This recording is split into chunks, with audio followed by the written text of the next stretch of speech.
Hello everyone, इस video में हम देखेंगे KVS PGT मैथ्स का पेपर डायरेक्ट जो रिक्रूटमेंट थी उसका सॉल्यूशन हम देखेंगे जो 18 फरवरी 2023 में हुआ था।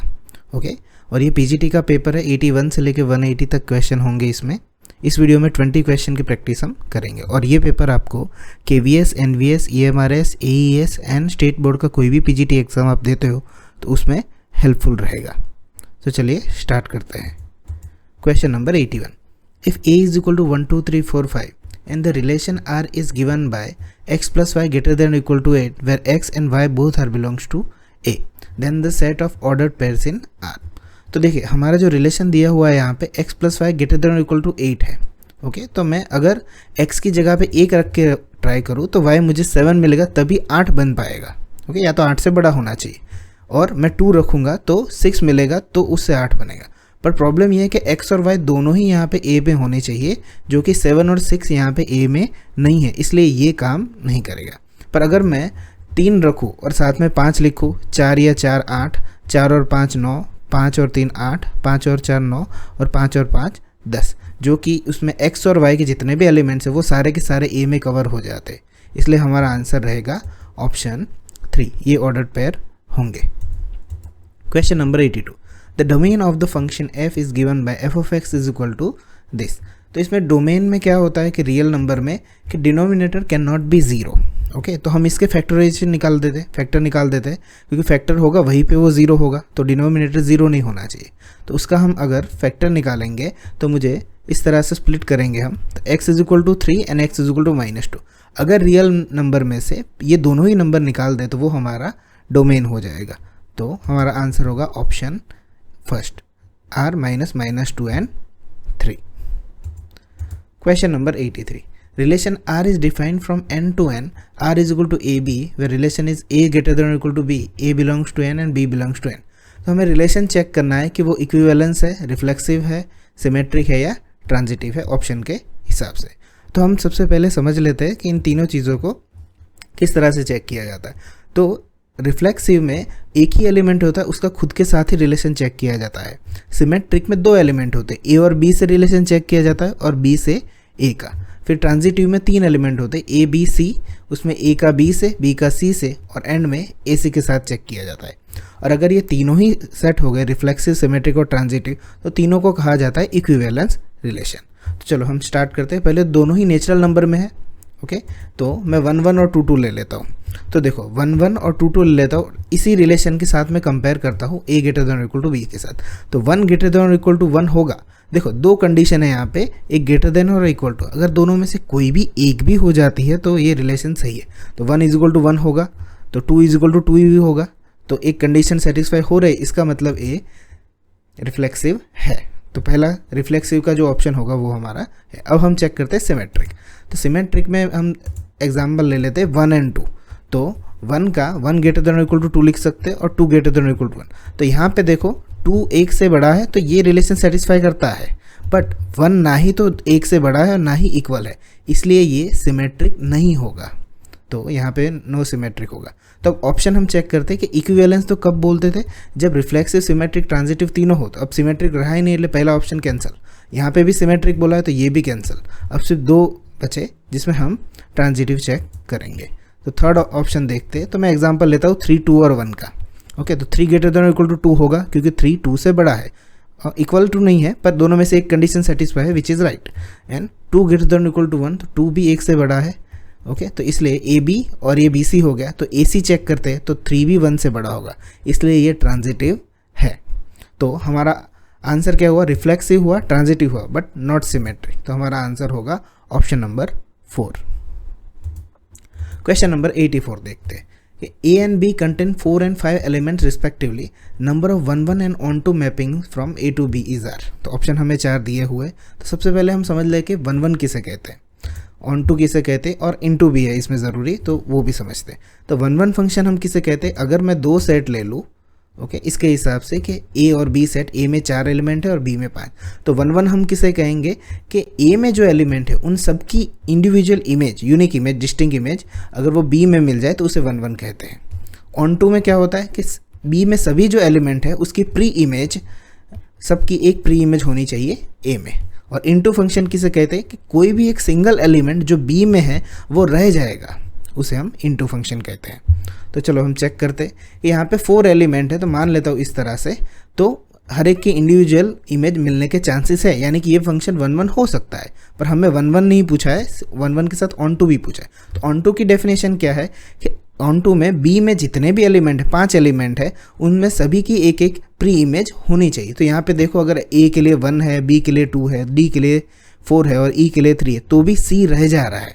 तो ये ऑन टू फंक्शन नहीं है। और हमें 1 1 और ऑन टू कहा है, तो 1 1 तो मिलने के चांसेस थे, पर ऑन टू तो बिल्कुल भी नहीं है। तो दोनों का रिलेशन ही, मतलब दोनों नहीं मिला हमें, इसलिए यहाँ पे आंसर होगा 0। 1 1 और ऑन टू एक भी नहीं मिला हमें।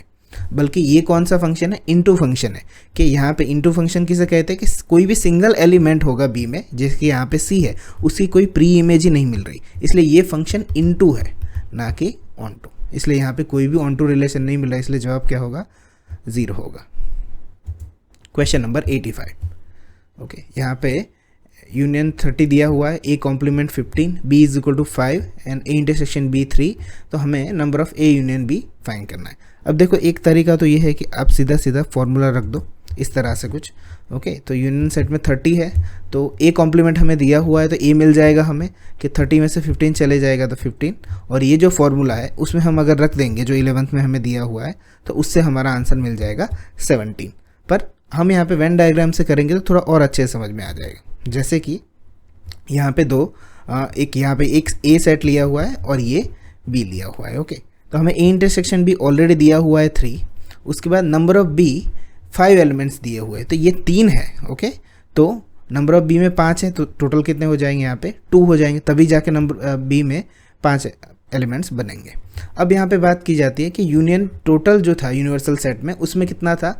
30 था, और ए कॉम्प्लीमेंट में कितना था? 15। तो ए में कितने होंगे? 15 होंगे। तो अगर 15 होंगे तो ये 3 तो ऑलरेडी यहाँ पे है, तो ये कितने हो जाएंगे? 12 हो जाएंगे। तो हमें यूनियन बोला था ए यूनियन बी में कितने एलिमेंट होंगे, तो 12 और 3 15 और 2 17। तो हमारा आंसर होगा ऑप्शन नंबर 3 17। Question number 86। यहाँ पे दिया हुआ है कि 400 students of a school, it was found that 100 like to drink coffee, 150 like to tea and 75 like both coffee as well as tea. Find how many student neither likes to drink coffee nor tea. अब देखो, ये question भी फॉर्मूले से आप कर सकते हो, पर कॉम्पिटिटिव एग्जाम में वो फॉर्मूले से करना इंपॉर्टेंट नहीं है, क्योंकि वो काफ़ी लेंदी मेथड हो जाता है। तो हम वेन डायग्राम की मदद से करेंगे। तो देखो, ब्लू वाला मान लेते हैं कि कॉफ़ी से कॉफ़ी पीने वाले बच्चे हैं, और रेड वाला मान लेते हैं कि टी पीने वाले बच्चे। तो अब हम यहाँ पे देखते हैं कि दोनों कितने बच्चे पीते हैं। तो 75 बच्चे हैं जो कॉफ़ी के साथ चाय पीना पसंद करते हैं। फिर देखते हैं कि 100 कॉफ़ी थी, कॉफ़ी पीने वाले बच्चे, तो 75 तो यहाँ पे आ गए, तो कॉफ़ी में बाकी कितने बचेंगे? 25 बचेंगे। 150 जो थे वो चाय पीते थे, तो ओके, तो 150 में 75 यहाँ से है, तो यहाँ पे कितने हो जाएंगे? 75। अब हमें पूछा गया कि कितने स्टूडेंट को ये पसंद ही नहीं है कि चाय और कॉफ़ी दोनों नहीं पीते। यहाँ पे तो जितने भी 25 75 75 है, वो कोई ना कोई ड्रिंक तो करते हैं कि कॉफ़ी भी पीते, या तो टी पीते, या तो दोनों पीते। तो ये टोटल कितने होंगे? 75 75 150 और 25 175, इतने तो पीते। टोटल कितना है? 400। तो उसमें से हम माइनस कर देते, तो 539 में से अगर 17 जाएंगे तो 225। तो हमारा आंसर क्या होगा? 225, जो ना ही टी पीते और ना ही चाय पीते, सॉरी कॉफ़ी पीते। Question number 87। A ladder makes an angle of 60 with the ground when placed against a wall. If foot of the ladder is 2 meter away from the wall, the length of ladder is. Okay, ये 10th का question है कि इस तरह से है कि 60 angle बनाता है लेडर यहाँ पे, और ये 2 मीटर फुट अवे डिस्टेंस है। तो हमें लेंथ ऑफ लेडर निकालना है, तो हम कॉस थीटा का फॉर्मूला लगा देते हैं। Cos 60 is equal two adjacent height divided by hypotenuse, यानी कि लेडर के लिए एल लिख देता हूँ। कॉस 60 की वैल्यू कितनी होती है? 1/2 2/L। तो यहाँ पे हम क्रॉस मल्टीप्लिकेशन करेंगे तो आंसर आ जाएगा हमारा 4 मीटर। तो लेडर की लेंथ कितनी होगी? 4 मीटर होगी। Question number 88। Solution of trigonometry equation 5 cos square x plus 7 sin square x minus 6 is. अब देखो, ऐसे क्वेश्चन के लिए आपको सबसे पहले वो जो फॉर्मूलाज है वो याद होने चाहिए। फॉर एग्जांपल कौन से? कि sine theta is equal to 0 तो theta is equal to n pi होता है। Cos theta is equal to 0 तो theta is equal to 2n plus 1 पाई/2 होता है। Tan theta is equal to 0 then theta is equal to n pi. एक तो ये है जो 0 वाले। दूसरे ये कि sine theta is equal to sine alpha हो तो theta is equal to n pi plus minus 1 raise to n alpha. cos theta is equal to cos alpha, then theta is equal to 2n pi plus और minus alpha, tan theta is equal to tan alpha, then theta is equal to n pi plus alpha. और तीसरा एक और है कि sine square theta plus अगर sine square alpha हो या cos स्क्वायर के साथ जो एंगल हो या tan स्क्वायर के साथ हो, सबका एक ही आंसर होता है n पाई प्लस और माइनस अल्फा। अगर ये आपको याद होगा तभी ये क्वेश्चन बनेगा, और इसी तरह का आगे एक और क्वेश्चन आएगा, इसमें इसकी ज़रूरत पड़ेगी। तो चलो देख लेते हैं। तो सबसे पहले 5 cos square x plus 7 sine square x है, उन दोनों को किसी एक ही फंक्शन में कन्वर्ट कर देते हैं, इसको या तो cos में या तो साइन में। तो मैं यहाँ पे साइन स्क्वायर को 1 माइनस cos स्क्वायर एक्स लिख देता हूँ। तो इसे हम जब सिंप्लीफाई करेंगे आगे 7 1 जा 7, 7 cos स्क्वायर एक्स, तो कुछ ऐसा मिलेगा हमें, cos square X is equal to 1/2, which means हम इस तरह से उसको लिख सकते हैं 1/2 मतलब cos स्क्वायर पाई बाय 4 हो जाएगा। 1/2 होता है तो स्क्वायर उसका 1/2। तो देखो ये किसके जैसा मिलेगा, यहाँ पे cos square theta is equal to cos square alpha. तो थीटा इज इक्वल टू क्या हो जाएगा, यानी यहाँ पे x है तो x इज इक्वल टू क्या हो जाएगा, n पाई प्लस और minus pi by 4, which is our fourth option, n pi plus और minus pi by 4। Question number 89 देखते हैं। The minimum value of 2√5 cos x plus 4 sin x plus 7 is. तो देखो ये फॉर्मूला है यहाँ पे कि अगर कोई ऐसी कंडीशन दी हो a cos x plus b sin x plus c, कुछ इस तरह से, तो उसमें उनकी रेंज होती है, मिनिमम वैल्यू होती है c minus under root A square plus B square, और ये मैक्सिमम वैल्यू होती है c plus under root A square plus B square. तो हम यहाँ पे a निकाल देते, a कितना होगा 2√5, b कितना होगा 4, इसे कंपेयर करने के बाद c is equal to 7। Okay, तो हमें मिनिमम वैल्यू बोला गया है, इसलिए हम ये वैल्यू लेते हैं c minus under root A square plus B square, c 7 A square और बी स्क्वायर यानी कि 20 और 16 हो जाएगा, तो 36 हो जाएगा। 36 का स्क्वायर रूट क्या हो जाएगा 6, तो 7 माइनस 6 हमारा जो आंसर कौन सा होगा, ऑप्शन 3। क्वेश्चन नंबर 90 देखते हैं। The complex number z satisfy the condition iota plus z divided by iota minus z is equal to 1, then it will lie on. Okay, तो हम z इज इक्वल टू यहाँ पे रख देंगे x plus आई Y. Okay, तो उसके हिसाब से रख देंगे। अब हम सेट कर लेंगे कि रियल नंबर आगे लिख लेंगे और आयोटा कॉमन निकाल देंगे। तो देखो आयोटा कॉमन निकाला यहाँ पे, तो 1 प्लस वाई हुआ, यहाँ पे माइनस एक्स आगे ले लिया और 1 माइनस वाई हो गया।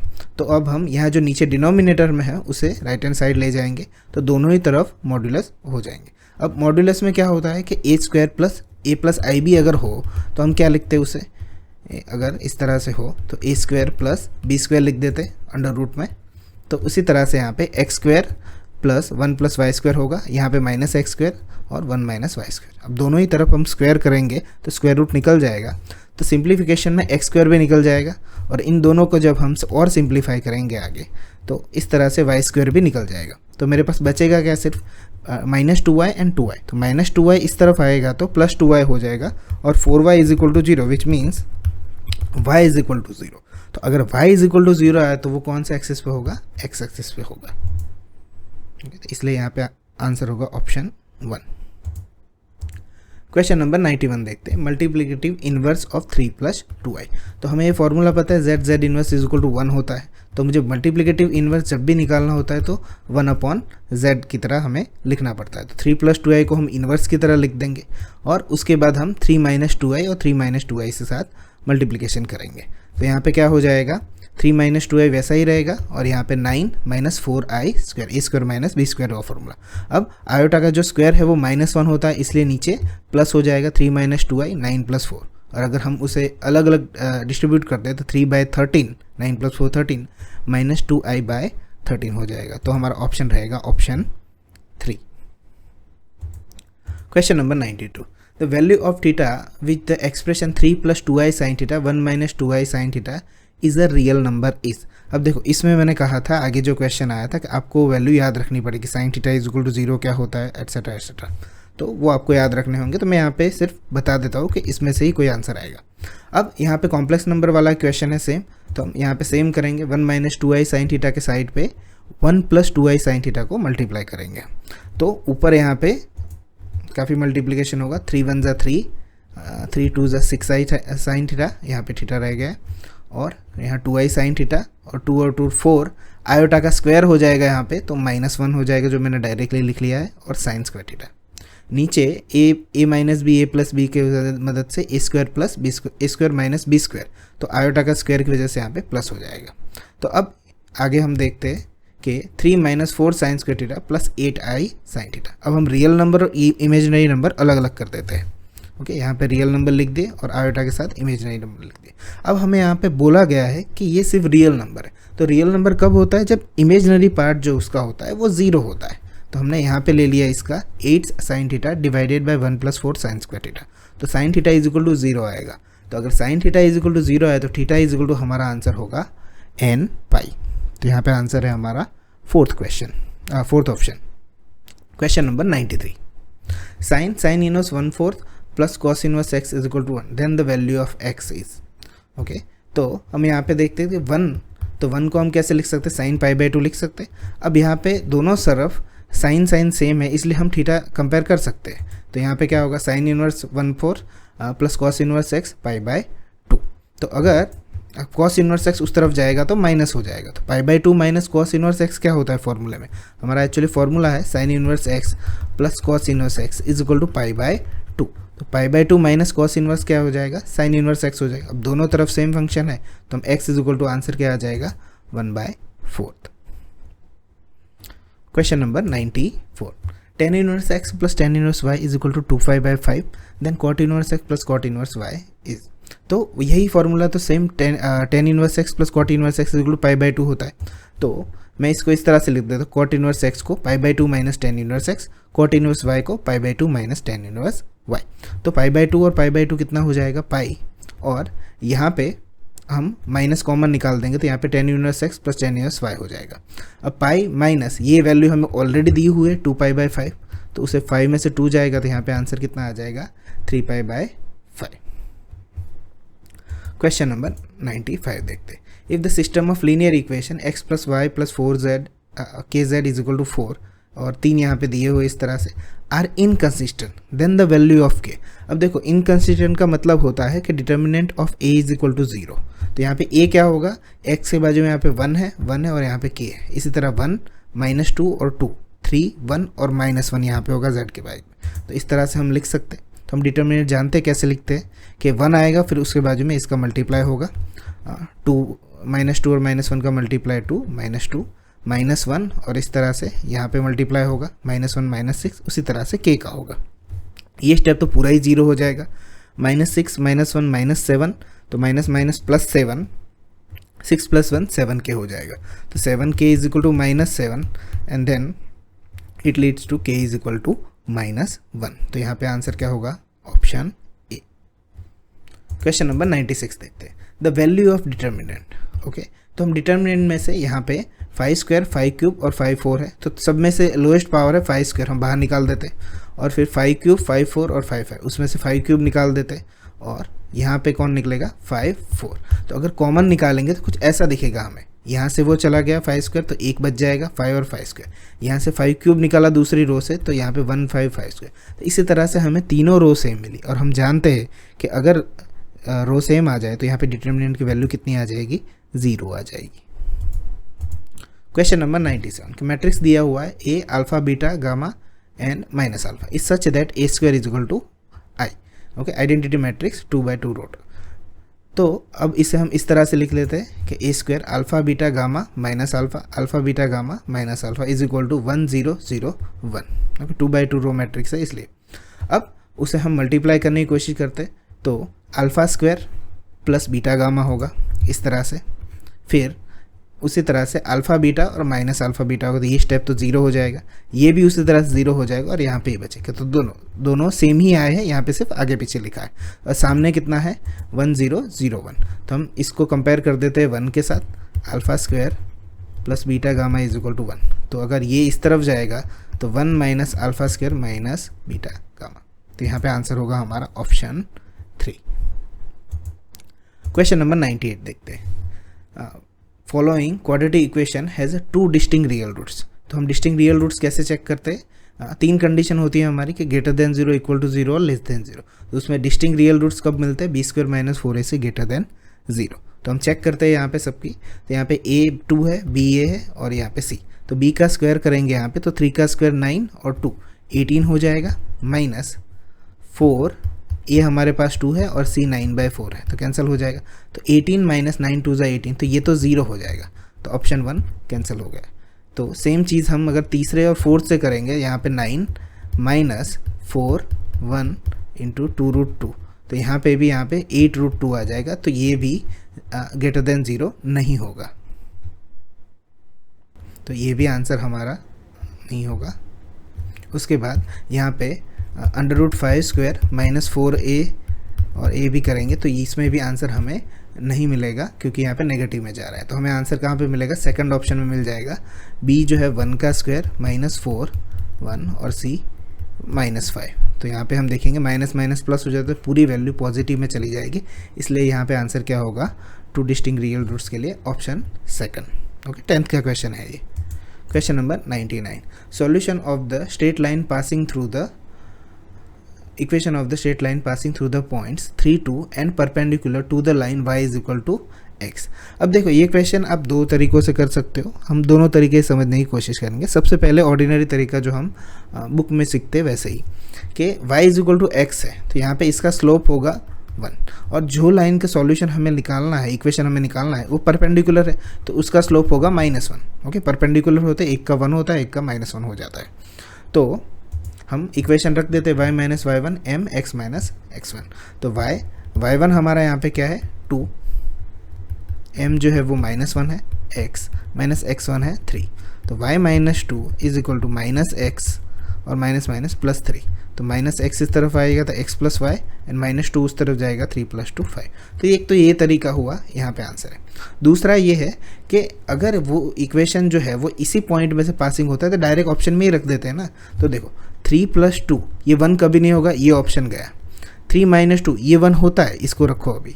3 - 2 कभी भी 5 नहीं आएगा, इसे कैंसिल करो और 3 + 2 5, यानी अब हमारे पास 2 ऑप्शन बचे, राइट। तो अब क्या करो कि यहाँ पे m क्या है, यहाँ पे 1, तो यहाँ पे जो है दूसरा जो भी इक्वेशन आएगा उसका m -1 होना चाहिए। तो इसको हम चेक करते हैं कि y को एक तरफ ले जाते हैं x और 1 उस तरफ जाएगा -1 और y उस तरफ। तो यहाँ पे तो जो x के साइड पे जो m आ रहा है वो +1 आ रहा है, जबकि हमें कितना चाहिए -1, इसलिए ये ऑप्शन भी कैंसिल हो जाएगा। आगे हम यहाँ पे देखेंगे y is equal to -x + y which is right. यहाँ पे जो m मिल रहा है हमें कितना मिल रहा है, -1 मिल रहा है। तो आप इस तरह से भी चेक कर सकते हो या डायरेक्ट पुट भी कर सकते हो, दोनों तरीके से कर सकते हो।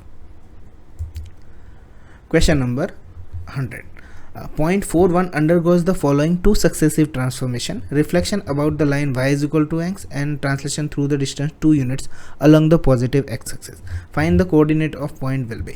तो देखो सबसे पहले जो एक बाय एक स्टेप आता है उसे करते जाते हैं कि यहाँ पे x y 4 1 है, उसको रिफ्लेक्शन होता है कि x y बन जाता है और y x हो जाता है, तो यहाँ पे हो जाएगा 1 4।